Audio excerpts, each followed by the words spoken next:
Hindi lang palakasan, kundi pati bayan rin daw ang labanan sa tinatawag na strongman. Hindi lang sinusubok ang galing nila sa pagbubuhat ng barbell, nagtutos din sila sa paghila ng naglalakihang truck. Para bigyan ng mukha ang balita, Mobile Journal Ivan Tarinque.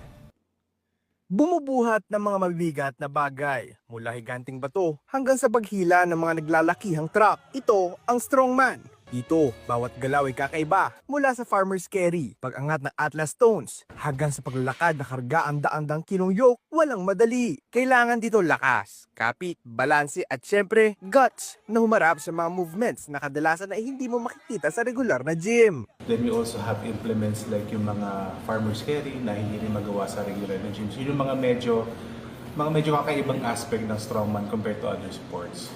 Strongman takes it to another level kasi you have to be comfortable with uncomfortable positions. Like, Sa kompetisyon, umaabot sa 120 kilos ang starting weight sa mga overhead press. Sa mga max lift events, umaabot sa 270 kilos ang deadlift, kasing bigat ng isang big bike. Siyempre, tinesting din natin yan. So, subukan natin ngayon itong farmer's walk na take 35 kilos each hand. Kung kaya pa natin.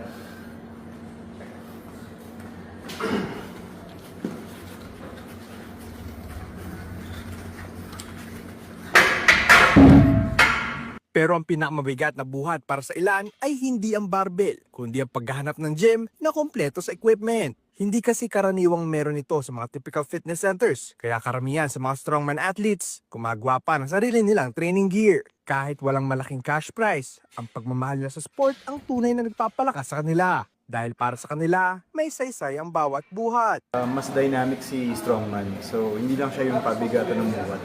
May mga implements kami na pabilisan, paramihan. Sobrang nakakatakot siya gawin, pero that doesn't mean na delikado. Iba't iba man ang layunin ng bawat sport. Halos pare-pareho naman ang sinusubok. Hindi lang ang lakas ng katawan, kundi pati lakas ng loob, disiplina, at ang pananalig sa sariling kakayahan. Mobile Journal Ivan Tarinque po hatid ang mukha ng balita. Pag-usapan pa natin ang strongman kasama si Mobile Journal Ivan Tarinque. Matigas ba? Mukhang matindi rin yung muscle mo. Nagpasiklab ka pa kanina. Okay, sino madalas na sumasali dito sa strongman? Pops J, kadalasan ng mga sumasali sa strongman, usually may mga background na sa mga sports, no?